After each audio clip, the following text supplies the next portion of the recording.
There are some days when just one story dominates our coverage. One story fills this entire hour, like the day the redacted Mueller report is released.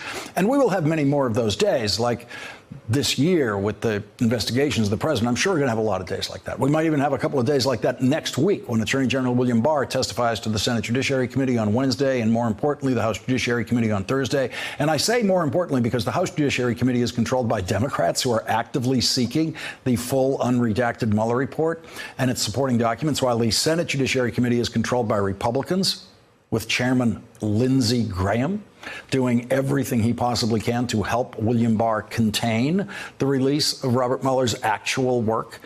But every day, including every day when we become swamped in the coverage of one big story in Washington, remember that that day is also a presidential campaign day. We're in the middle of a presidential campaign.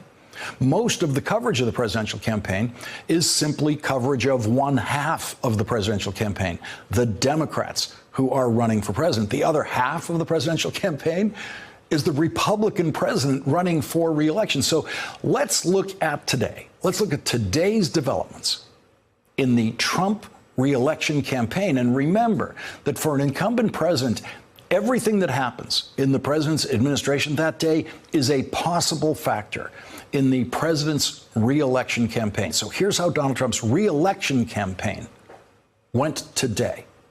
Voters discovered today, through reporting by the Washington Post, that Donald Trump might have caved to North Korean demands and paid $2 million in ransom to get Kim Jong-un to release to allow for the release of Otto Warmbier from North Korean custody. North Korea participated in a cover-up of this ransom by calling it a hospital bill for Otto Warmbier, who was comatose by the time he left North Korea. There are no hospital bills in North Korea, none. A $2 million hospital bill in a country that doesn't have hospital bills? North Korea is the most totalitarian communist regime in the history of the world. The government owns everything. The government runs everything. The government controls everything. No North Korean hospital has the capacity to deliver $2 million worth of health care to anyone. North Korea, at the direction of Kim Jong-un, tortured Otto Warmbier. North Korea, at the direction of Kim Jong-un, murdered Otto Warmbier and sent him home after getting a promise of $2 million from Donald Trump, sent him home when he was dying.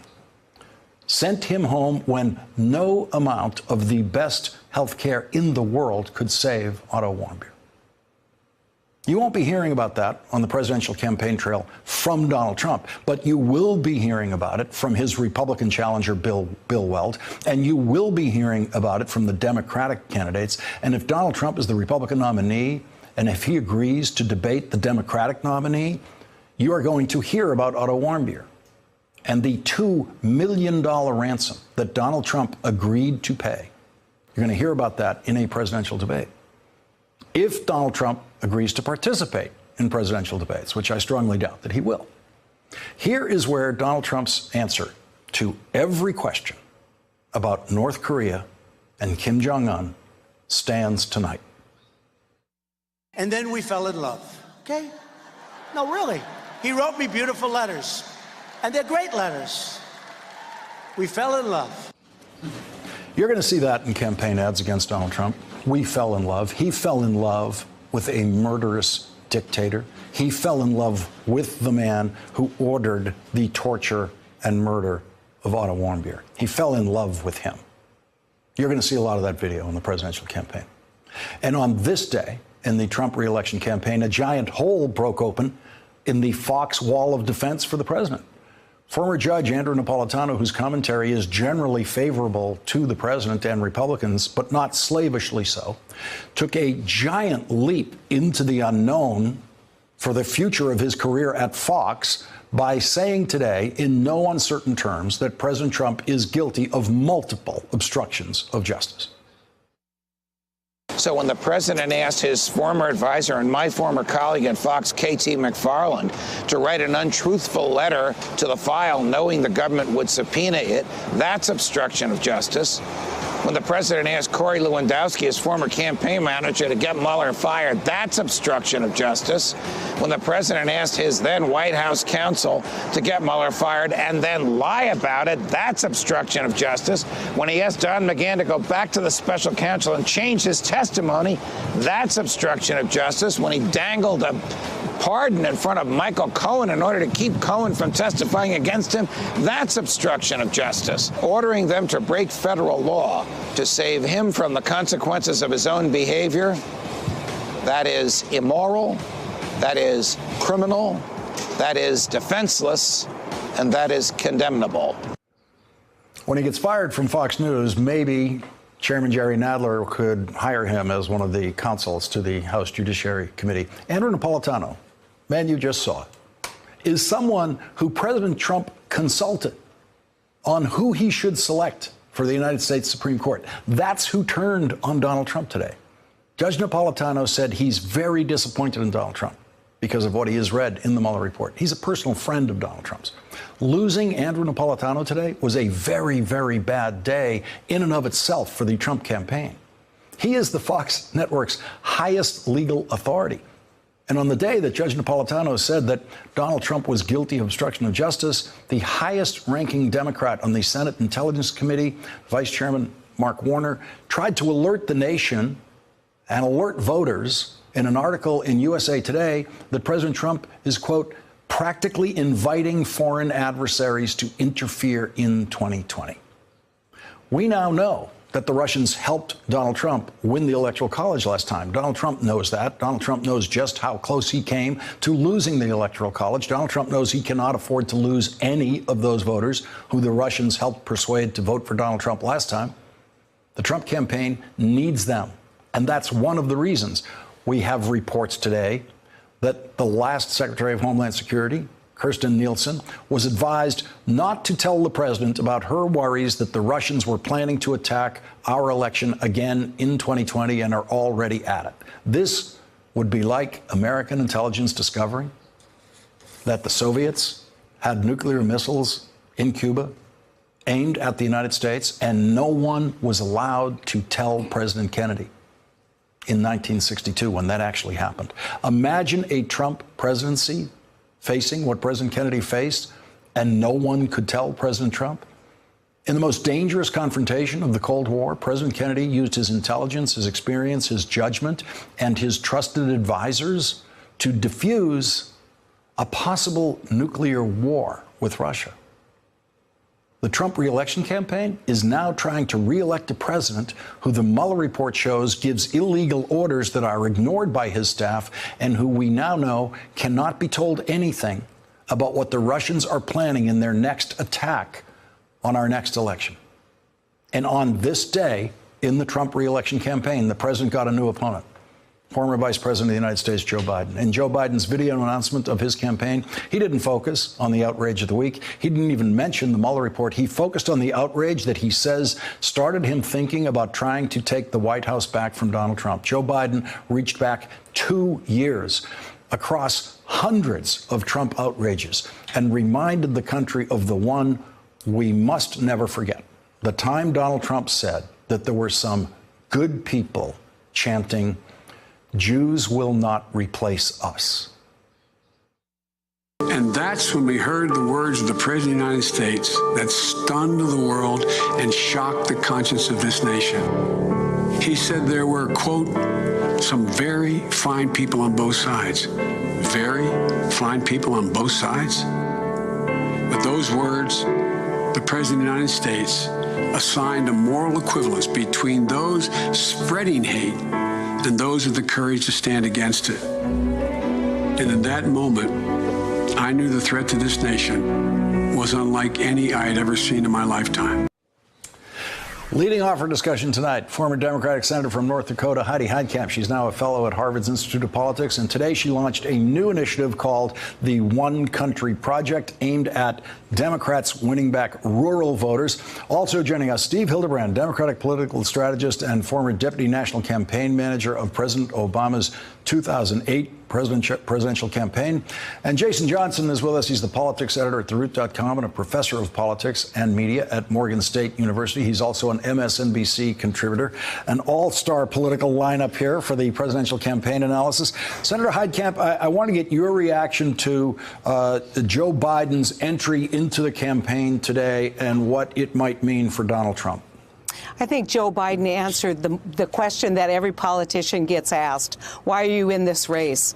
And I think he did a marvelous job in leading with a values, character-based argument for why we need a change. You could only listen to your earlier comments and know that we are in a state where we need to have a change, and we need to broaden the dialogue and offer a greater range of options for fixing the problems in this country. And I think that's what Joe Biden is going to bring to this Democratic primary season. So I think it's what I have been anticipating and have said on your show. I expect Joe would get in, and here he is, and I think he's going to add to the flavor and to the dynamic nature of this primary season. He certainly didn't have any surprise going for him this morning when he jumped in. Everyone knew it was coming. Steve Hildebrand, I want to go to the Trump campaign. There is a Trump campaign, a Trump re-election campaign that is, I think, ignored in the way that we cover the news. You're a veteran of a successful presidential campaign. I want you to imagine yourself in a president's re-election campaign, and you're watching the incoming every day at the White House, because for any president, there's always incoming at the White House. There's always something that can affect your presidential re-election campaign as president. But look at what the Trump White House is both creating by way of its own problems with Congress on subpoenas and other things, and what's happening to it that comes to it from the outside. You have a former cabinet member now recently left the cabinet, Homeland Security Secretary. It becomes revealed that she's not allowed, was never allowed, to mention Russia to the president.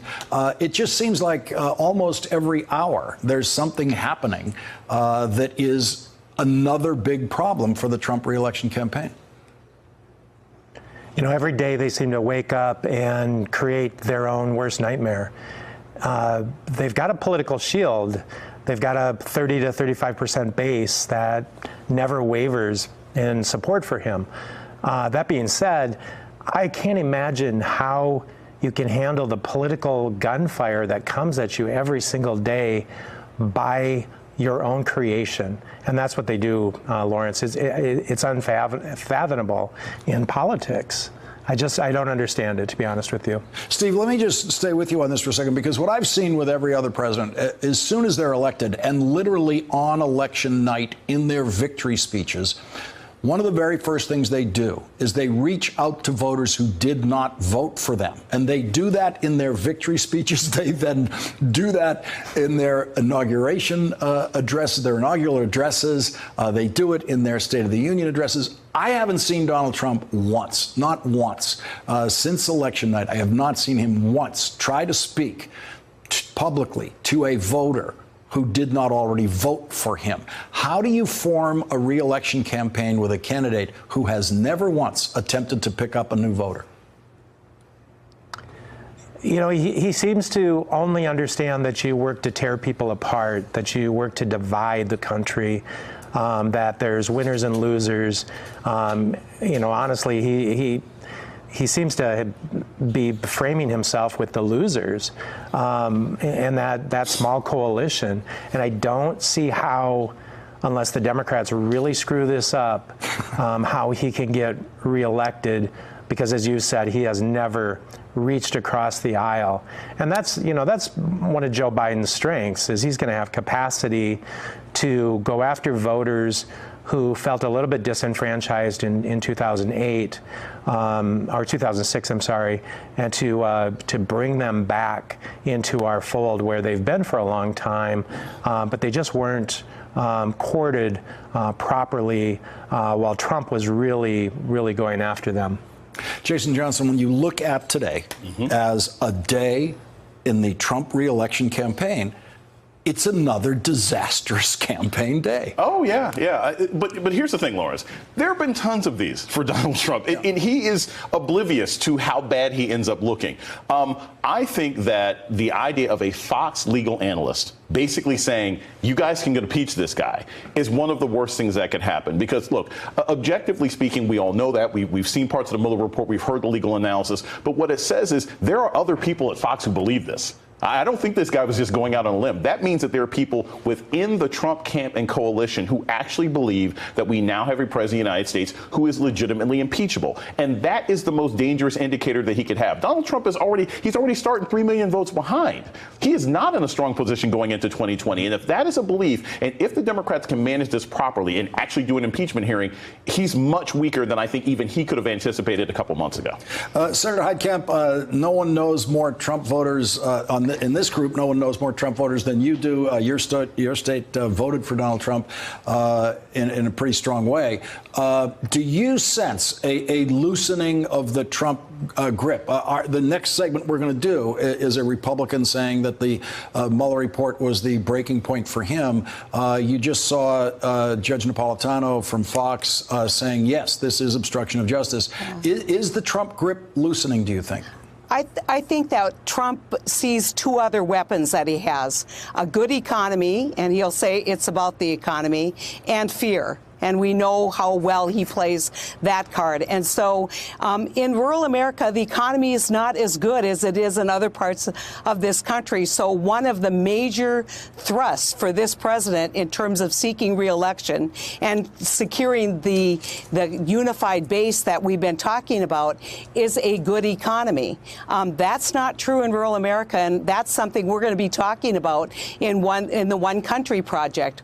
You know, we need to hold him accountable. He promised a better economy for our farmers, a better economy for rural America, and he's not delivering. And so I think he's concerned. That's why you see Xi coming to the White House. He's concerned about what the tariffs have done to rural America and to farmers, and he's got to address some of these systemic problems.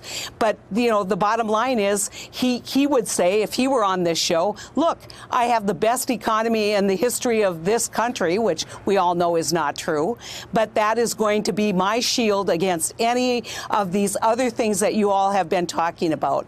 And you know, that can be a pretty persuasive argument to a lot of people. And I'm probably the minority here. I think Donald Trump could get reelected. And I think he could get reelected if we do not focus on economic challenges in the parts of the country that he is strong and where he is failing those parts of the country. You are not alone in that opinion, because Jason Johnson is nodding here right beside me. Go ahead, Jason. Yeah, well, I've always assumed that President Trump's going to get reelected.